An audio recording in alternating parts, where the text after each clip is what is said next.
심경으로 우리의 신앙을 고백하겠습니다. 전능하사 천지를 만드신 하나님 아버지를 내가 믿사오며 그 외아들 우리 주 예수 그리스도를 믿사오니 이는 성령으로 잉태하사 동정녀 마리아에게 나시고 본디오 빌라도에게 고난을 받으사 십자가에 못 박혀 죽으시고 장사한 지 사흘 만에 죽은 자 가운데서 다시 살아나시며 하늘에 오르사 전능하신 하나님 우편에 앉아 계시다가 저리로서 산자와 죽은 자를 심판하러 오시니라. 성령을 믿사오며 거룩한 공회와 성도가 서로 교통하는 것과 죄를 사해 주시는 것과 몸이 다시 사는 것과 영원히 사는 것을 믿사옵나이다. 아멘. 찬송 한 장 드리겠습니다. 찬송가 286장 찬송 드리겠습니다.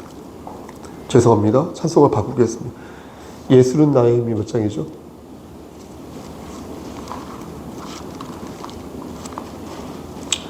예수는 나... 네. 예. 저만 못 들었나요? 예수는 나의 힘이요. 찬송 드리겠습니다.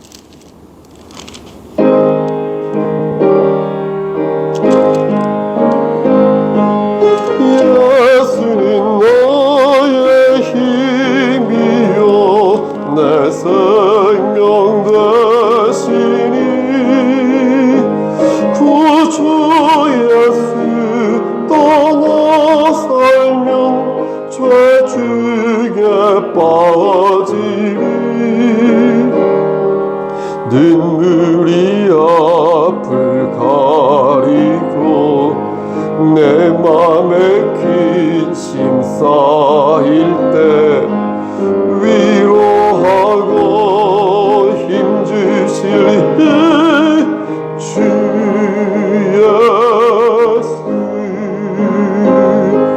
예수는 나의 힘이요 내 친구 되시니 그 힘을 간구하면 풍성히 받으리 햇빛과 비를 주시니 주수할 것이 많도다 귀한 열매 주시는 주 예수 예수는 나의 힘이요 내 기쁨 되시니 그 명령을 준행하여 늘 충성하겠네 주야로 보호하시며 바른 길 가게 하시니 의지하고 따라갈 주 예수 예수는 나의 힘이요 내 소망 되시니 이 세상을 떠나갈 때 곧 영생 얻으리 하나님 복을 주시고 영원한 기쁨 주시니 나의 생명 나의 기쁨 주 예수 아멘. 하나님 말씀 보겠습니다.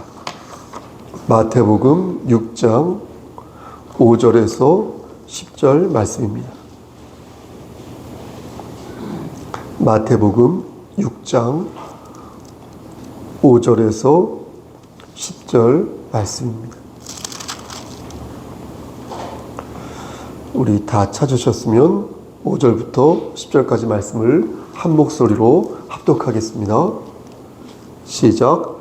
또 너희는 기도할 때에 외식하는 자와 같이 하지 말라. 그들은 사람에게 보이려고 회당과 큰 거리 어귀에 서서 기도하기를 좋아하느니라. 내가 진실로 너희에게 이르노니 그들은 자기 상을 이미 받았느니라. 너는 기도할 때에 내 골방에 들어가 문을 닫고 은밀한 중에 계신 내 아버지께 기도하라. 은밀한 중에 보시는 내 아버지께서 갚으시리라. 또 기도할 때에 이방인과 같이 중언부언하지 말라. 그들은 말을 많이 하여야 들으실 줄 생각하느니라. 그러므로 그들을 본받지 말라. 구하기 전에 너희에게 있어야 할 것을 하나님 너희 아버지께서 아시느니라. 그러므로 너희는 이렇게 기도하라. 하늘에 계신 우리 아버지여, 이름이 거룩히 여김을 받으시오며 나라가 임하시오며 뜻이 하늘에서 이루어진 것 같이 땅에서도 이루어지이다. 아멘. 기도하시겠습니다. 하나님, 이 시간 간절히 바라고 하는 것은 우리 이미자 전도사님과 그의 가정을 위해 기도합니다. 하나님께서 함께 하시사 영육의 강건함을 지켜주시고 말씀 안에서 승리할 수 있도록 도와주시옵소서. 하나님과의 인격적인 관계에서 보다 성숙하고 보다 지혜로운 그리스도인의 삶을 살 수 있도록 주여 은총 베풀어 주시옵소서. 이 시간 하나님 말씀을 대언하고자 합니다. 부족하지만 바르게 잘 전할 수 있도록 도와주시옵소서. 예수 그리스도인 받들어 감사하며 기도드렸사옵나이다. 아멘.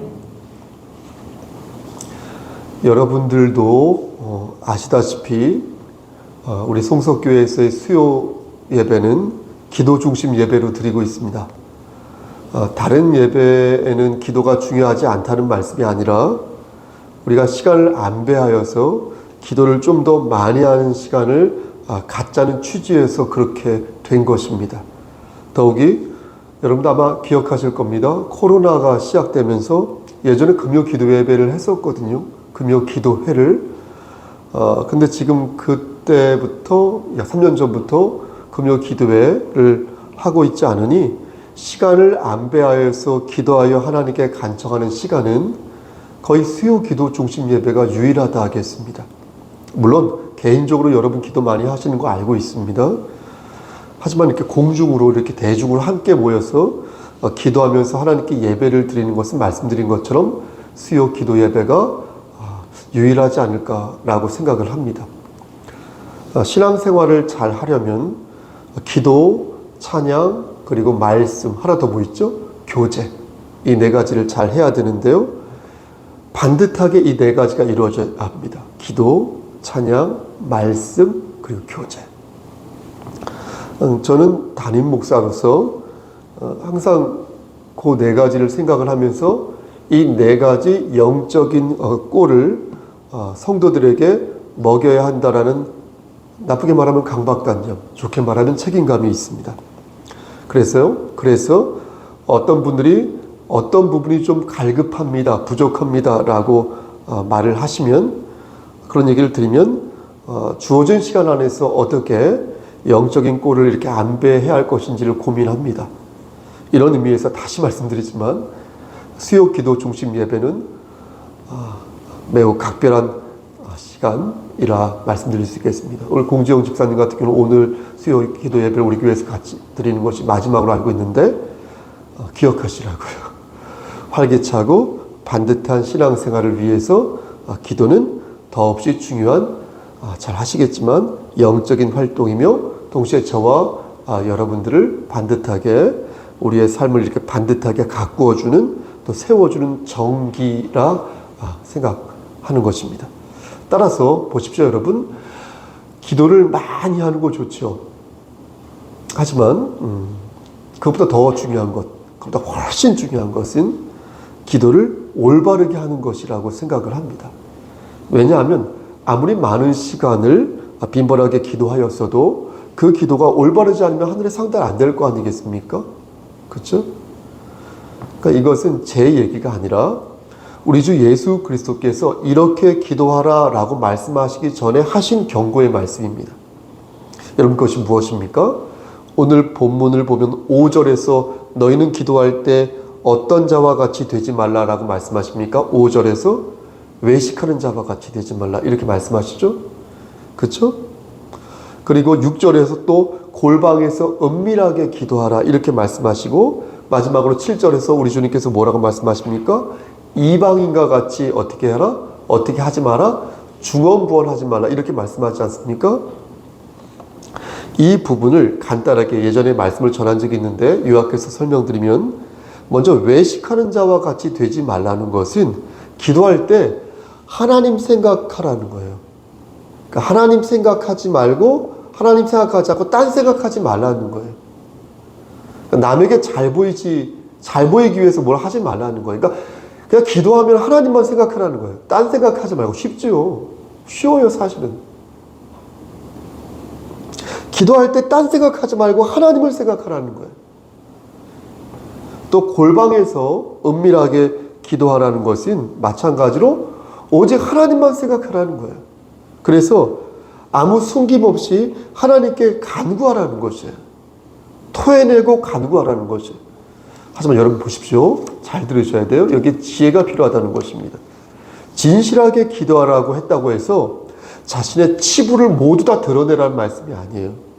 예전에도 한번 말씀드렸는데, 가끔 자신의 그 죄에서부터 내가 심적으로 자유로워지기를 원하는 사람들이 있습니다. 그러니까 죄를 실토하는 거죠. 청년들이 많기로 유명한 어떤 교회인데요. 거기서 한 자매가 집회 중에 여러 사람 앞에서 은혜를 받고 자신이 아기를 지운 것, 결혼 안 한 여성인데요. 아기를 지운 것을 고백한 적이 있습니다. 당시는 분위기가 찬양으로 한껏 고조되어 있었습니다. 그런데 시간이 지나자 그때는 모든 것을 다 이해한다는 그런 분위기였거든요. 근데 시간이 지나니까 그게 머릿속에 기억이 남는 거예요. 밥 먹으면서 맞다, 그 자매를 볼 때도 그게 생각이 나는 거예요. 그래서 본의 아니게 기억이 남는 거예요. 그래서 결국 이래저래 해서 그 자매는 상처를 받고 그 공동체를 떠나야 했습니다. 본의 아니게. 우린 종종 우리의 죄를 이렇게 배설하듯 고백할 때가 있다는 것이에요. 배설하듯. 그런데 우리가 솔직히 고백하는 것과 우리의 죄를 배설하듯 고백하는 것은 차원이 다르다는 것입니다. 우리는, 보세요 여러분, 잘 들으셔야 돼요. 그렇게 기도하셔야 돼요. 그래서 우리는 하나님을 100% 신뢰하죠. 여러분 믿습니까? 아멘. 아멘. 우린 하나님을 100% 신뢰해요. 하지만 은혜 받은 사람을 100% 신뢰하지는 않아요. 여러분이 저를 100% 신뢰하지 마십시오. 신뢰할 수 없습니다. 은혜 받은 사람을 어떻게 100% 신뢰합니까? 은혜와 은혜 받은 사람은 차원이 다른 거예요. 그러하기에 이것을 지혜롭게 우리가 구분하지 못하면 아니 되는 것입니다. 예? 예수님께서 은밀히 기도하라고 말씀하시면서 뭘 설정하셨어요? 골방이라는 그 자리를 설정하셨지 않습니까? 골방이라는 어떤 한정된 공간을 설정하셨잖아요. 그 이유는 이런 맥락에서 이해할 수 있는 것입니다. 개인 기도를 하든 회중 기도를 하든 진실하게 기도하는 것은 기본이지만 그래도 골방에 들어가서 따로 기도해야 할 기도 제목이 있다는 거예요. 그것을 예수님께서 분명하게 적시하신 거예요. 마지막으로 이방인처럼 중언부언하지 말라라는 말씀은 했던 것 또 하면서 괜히 시간을 끌지 말라는 거예요. 시간 많이 남았는데 했던 것 이러지 말라는 거예요. 이 부분도 여러분 잘 들어보십시오. 오해해서는 아니 될 것이 기도를 짧게 하라는 말씀이 아니에요. 저는 그렇게 말씀을 드린 적이 없습니다. 기도 짧게 하는 게 좋대. 저 목사님은 그런 스타일 같아. 저는 그런 스타일이 아니에요. 말씀도 제 말씀이 짧죠. 제가 알거든요. 17분, 20분, 길면 25분, 30분 정도예요. 짧은 게 좋아서 그런 것이 아니라 제가 역량도 부족하지만 불필요한 말을 하고 싶지 않으니까 하는 거거든요. 그러니까 이 부분도 오해하면 안 되는 것이 짧게 기도하는 말씀이 아니라 기도를 할 때 의심하지 말라는 거예요. 어떤 내용으로 내가 기도를 할 때 계속해서 그 내용을 반복해서 말할 때가 있습니다. 저도 그럴 때가 많습니다. 그때 기도하는 자의 심리는요, 어떤 마음이냐면 크게 두 가지라는 것입니다. 하나는 정말로 절박하니까. 그래서 했던 내용을 계속 반복하는 거예요. 전 충분히 그럴 수 있다고 생각합니다. 내 엄마가, 내 아빠가 몸이 안 좋은데 여러분 그렇게 기도 안 하겠습니까? 반복해서 기도하죠. 내 자식이 쓰러져서 병상에 누워있는데 여러분 반복해서 기도 안 하겠습니까? 했던 거 또 하죠. 그런데 충분히 이해가 되지만 거기에도 일정한 선이 있다는 것입니다. 반복해서 하는 것도 정도껏 반복해야지 그게 지나치면 두 번째 심리로 이어진다는 것. 그게 무엇입니까? 의심이라는 것. 의심. 불안한 마음이 쌓이면 의심하게 된다는 것입니다. 그러니까 계속 중언부언하는 거. 이방인처럼 중언부언. 여기서도 지혜를 가동해야 할 것입니다. 절박하게 기도하면서 동시에 의심하지 않는 선에서 반복하는 거예요. 절박하게 기도하면서 내가 의심하지 않는 선에서 반복하는 거라고요. 저는 그것이 어느 정도인지 여러분들에게 콕 집어서 말씀드릴 수 없습니다. 말씀드린 것처럼 부모님이 편찮으신데 내일 돌아가실 것 같은데 한 달 전도 아니라 그럼 얼마나 더 많이 절박하게 기도하겠습니까? 콕 집어서 말씀드릴 수 없죠. 하지만 말씀드린 것처럼 도가 지나쳐서 의심의 곁길로 빠질 때 그때는 무엇이 필요합니까? 간섭이 필요하다는 거예요. 간섭이, 주의 종의 간섭이 필요하다는 거예요. 교회의 간섭이 필요하다는 거예요. 아무리 들어도 저 기도가 하나님을 의심하면서 하는 원망하는 기도인데 그럴 때는 그 기도가 옳지 않습니다라고 교회는 말할 수 있어야 한다는 것입니다. 말할 수 있어야 한다는 것입니다. 참으로 어려운 문제죠. 하지만 분명 언급하고 가야 할 문제이기에 저는 의심으로 빠지는 기도를 경계할 것을 여러분들에게 당부하는 것입니다. 그러면서 동시에 겟세마네에서 하셨던 예수 그리스도의 기도를 떠올리는 것입니다. 주님께서는 어떻게 하셨습니까? 잡히시기 전날 밤 겟세마네에서 어떻게 기도하셨어요? 온 밤을 새우면서 기도하셨어요. 우린 예수님께서 하나님을 의심하셔서 그렇게 오랜 시간 기도했다고 생각하지 않습니다. 그렇죠? 따라서 우리는 예수님처럼 어떻게 돼요? 간절히 기도하고 하나님의 말씀에 순종하는 합당한 기도를 올려야 할 줄 믿습니다. 그럼 구체적으로요, 뜬구름 잡지 않고 어떻게 해야 합당한 기도를 할 수 있을까요? 오늘 9절 앞부분을 보시겠습니까? 9절 앞부분을 보면 그러므로라는 접속사가 있습니다. 그렇죠? 단어가 있습니다. 그러니까 앞에서 이런저런 잘못된 기도가 있으므로 너희는 저런 식으로 이런 식으로 기도하지 말고 이제 내가 가르치는 대로, 그러므로 이제 내가 가르치는 대로 기도하라는 것입니다. 그러면서 주의 기도를 가르치셨는데 이렇게 기도하라 라고 말씀하신 것입니다. 이렇게 기도하라 라고 말씀하셨다고 해서 주기도문을 이렇게 앵무새처럼 외라는 말씀이 아닙니다. 그러니까 이렇게 기도하라는 예수님의 말씀은 주기도문에 나오는 기도의 본질을 이해하고 그것에 맞추어 기도하라는 것입니다. 그럼 기도의 본질이 무엇일까요? 오늘은 10절까지 그것을 찾아보겠습니다. 9절 중반을 보시겠습니까? 9절 중반부터 하늘에 계신 우리 아버지여 이름이 거룩히 여김을 받으시오며 이렇게 말씀하십니다. 그렇죠? 예수님께서는 제일 먼저 어떻게 하셨습니까? 기도하실 때 하나님을 불렀다는 거예요. 성부 하나님을 불렀다는 거예요. 우리도 그래야 되는 거예요. 그러니까 얼핏 생각하면 이것을 기도의 형식이라고 이해하겠죠? 보통 우리가 기도할 때 하나님 감사합니다 이렇게 말한 뒤에 그리고 우리가 지은 죄를 회개한 뒤에 그리고 우리가 간청하고 그리고 예수 그리스도 이름으로 우리가 기도하면서 마무리 있지 않습니까? 그러니까 크게 하나님을 부르고 그 다음에 죄를 회개하고 그리고 무엇을 간구하고 예수님 이름으로 기도합니다 하고 마치는 것입니다. 그런데 이 부분도 그러한 형식의 일환으로 본다는 것입니다. 마치 편지를 쓸 때 일정한 형식과 격식을 갖추는 것처럼 하늘에 계신 우리 아버지라고 표현하는 것도 그러한 격식과 형식이라고 본다는 것입니다. 하지만 보십시오. 이것은 형식이라기보다 내용에 가깝습니다. 즉 우리가 간청해야 할 분이 하늘에 계신 하나님이라는 거예요.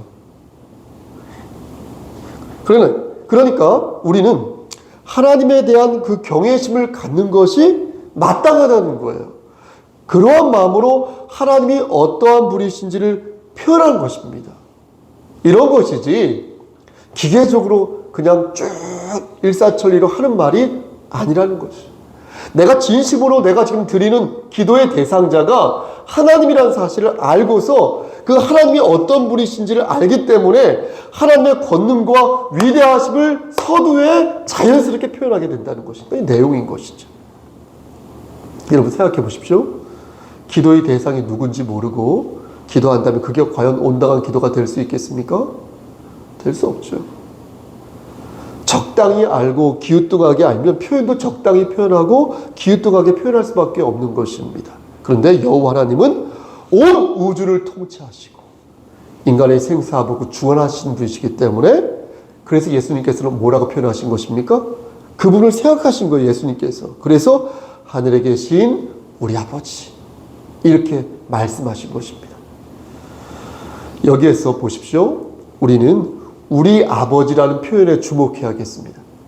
하나님을 우리 아버지라고 표현한 분은요, 예수님 외에는 거의 없었습니다. 혹시 있으면 저한테 좀 가르쳐 주십시오.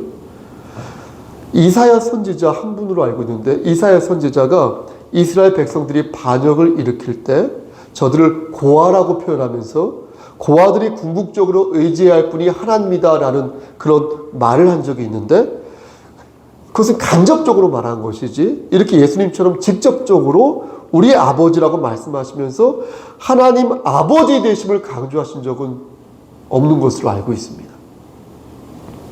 우리말에는 우리라는 말이 자주 쓰이죠. 우리나라, 우리 아빠, 우리 아빠예요, 우리 엄마예요, 우리 목사님이에요 이렇게 쓰죠. 하지만 다른 나라는 그렇지 않죠. 그렇죠? 우리란 말 쓰지 않지 않습니까? 따라서 예수님께서 말씀하신 우리 아버지라는 표현은 무척 특별하면서도 생경한 표현이다 이렇게 이해할 수 있겠습니다. 그럼 우리 아버지란 무슨 뜻일까요? 이게 바로 주기도문의 핵심이자 기도의 본질이라는 것입니다. 예수님께서 우리 아버지라고 하셨으니 예수님의 도를 따르는 우리는 예수님께서 말씀하신 그 우리에 포함되는 것입니다. 아멘? 그러니까 아무나 우리가 될 수 있는 게 아니라는 거예요. 매우 중요한 말씀이에요. 예수님의 제자들만 우리가 될 수 있다는 거예요. 그럼 어떤 분은 저에게 이렇게 물을지도 모르겠습니다. 목사님, 그러면 당시 12제자만 이 우리에 해당되는 거 아닙니까? 그렇지 않다는 것이죠. 왜냐하면 예수님께서는 분명히 주의 기도를 가르치시기 전에 이렇게 기도하라고 말씀하셨고, 빌립보서 2장을 보면 그리스도의 마음을 품고 모든 입으로 예수 그리스도를 주라 시인하라고 말씀하셨기 때문입니다. 그리스도의 마음을 품으면 그가 곧 그리스도의 제자라는 것입니다. 그리고 결정적으로 갈라디아서 3장 29절 말씀을 보면 너희가 그리스도의 것이면 곧 아브라함의 자손이요 약속대로 유업을 이을 자다라고 말씀하셨기 때문입니다. 그러니 그리스도의 마음을 품고 그리스도에게 속한 자는 모두 예수 그리스도의 제자가 된다는 것입니다. 아멘. 다시 말씀드릴게요. 너무나 중요해서. 우리는 예수님께서 말씀하신 그러므로 우리에 해당한다는 것이에요. 우리가 갖는 두 번째 의미가 있습니다. 하나가 예수님의 제자와 하나님 사이에서의 그 관계라면, 두 번째는 뭐냐면 제자와 제자, 그러니까 여러분과 저와 여러분과의 그런 사이라는 거예요. 집사님과 장로님, 권사님과 집사님, 그거의 관계라는 거예요. 그러니까 예수님에게 속하면 첫째 하나님과 내가 아버지와 자식의 관계가 되는 것이고, 또 예수 그리스도에게 속하면 둘째 나와 그 사람이 예수 안에서 한 형제가 된다는 것입니다. 아멘? 다시 말씀드려서 제자와 제자, 형제와 형제가 우리가 되어서 주기도문이 혼자서 드리는 기도의 모범이 아니라 서로 교제하면서 드리는 기도의 모범이 된다는 것입니다. 그래서 하늘에 계신 우리 아버지라고 예수님께서 말씀하신 것입니다. 표현하신 것입니다. 저는 기도의 본질이 여기에 있다고 생각을 합니다. 보세요, 여러분. 기도하는 자가 누구이고 내가 누구이고 기도의 대상자가 누구인지 하나님이 어떤 분이신지 그것을 정확히 알고 있을 때 올바른 기도를 할 수 있다고 생각을 합니다. 여러분, 우린 누구입니까? 우리는 어떤 사람입니까, 여러분? 우리는 기도하는 사람이에요. 기도하는 사람. 우리는 기도하는 자로서 그리스도에게 속한 자예요. 그분의 도리를 따르는 제자라는 거예요. 우리는 예수 안에서 우리라는 말로 결속이 되어 있어서 전능하신 하나님께 기도하는 사람이라는 거예요, 여러분. 우리의 기도의 대상자는 인간이 만든 험한 돌멩이와 금부처가 아니라 천지를 창조하시고 우리의 생사복을 주관하시는 여호와 하나님이라는 것이에요. 내가 누구이고 기도의 대상자가 누구이지? 이걸 우리가 정확히 알 때 우리는 비로소 온전한 신앙인이 될 수 있다는 것입니다. 그럼 여러분, 어떻게 그렇게 될 수 있을까요? 왜 내가 누구인지 알고 기도의 대상자가 누구인지 정확히 알 때 우리는 온전한 신앙인이 왜 될 수 있을까요? 어떻게 될 수 있을까요? 오늘 본문 10절 말씀을 보시겠습니까? 10절 말씀을 보면 우리말 성경에는 나오지 않지만 원어 성경에 나오는 하나의 단어가 있습니다. 정확히 말씀드리면 9절 말씀 끝에서부터 그 단어가 생략되었으니까 정확히 말하면 하나의 단어가 3번 누락된 것입니다. 그 단어는 무엇이냐면 바로 당신이라는 단어입니다. 당신. 우리말 성경이 이게 빠져 있는데 원어 성경에는 이 단어가 촘촘히 이 3번 박혀 있습니다. 제가 이 단어를 넣어서 9절부터 10절까지 한 번 더 읽어보겠습니다. 어디에 박혀 있는지 한번 확인해 보시길 바랍니다. 그러므로부터 제가 읽을게요. 그러므로 너희는 이렇게 기도하라. 하늘에 계신 우리 아버지여, 당신의 이름이 거룩히 여김을 받으시오며 당신의 나라가 임하시오며 당신의 뜻이 하늘에서 이루어진 것 같이 땅에서도 이루어지이다. 여러분 찾으셨죠? 무엇입니까? 맞습니다. 당신의 이름과 당신의 나라와 당신의 뜻입니다. 당신의 이름, 당신의 나라, 당신의 뜻. 세상 사람들은요, 자신을 드러내기 위해서 온갖 뻘짓을 다 합니다. 엄청 노력합니다. 내가 누구인지 자랑하는 것에 힘쓰고요. 주의 종들도 좀 그런데 세상이 나를 인정하지 않으면 버럭 화를 내요. 그러면서 영원한 행복을 찾습니다. 영원하지 않은 것에 혼신의 힘을 다하면서 영원한 것을 찾아요. 하지만 우리는 다르다는 것입니다. 하나님께서는 우리에게 영원한 것이 무엇인지 가르쳐 주셨다는 거예요. 우리가 어떤 존재인지 말씀으로 보여주셨고요. 우리가 무엇을 추구하며 살아야 하는지 또한 말씀으로 가르치셨다는 거예요. 여러분, 하나님께서는 오늘 본문을 들어 우리에게 말씀하십니다. 온전한 신앙인이 성목사 되기를 원하는가? 합당한 그리스도인이 되기를 성목사 원하는가? 그래서 반듯하게 나를 찾기를 원하는가? 그렇다면 3가지를 간청하라. 하나님의 이름, 하나님의 나라, 하나님의 뜻. 이렇게 저에게 말씀하십니다. 사랑하는 우리 성석교회 성도 여러분, 하나님께 제대로 간청하길 원하십니까?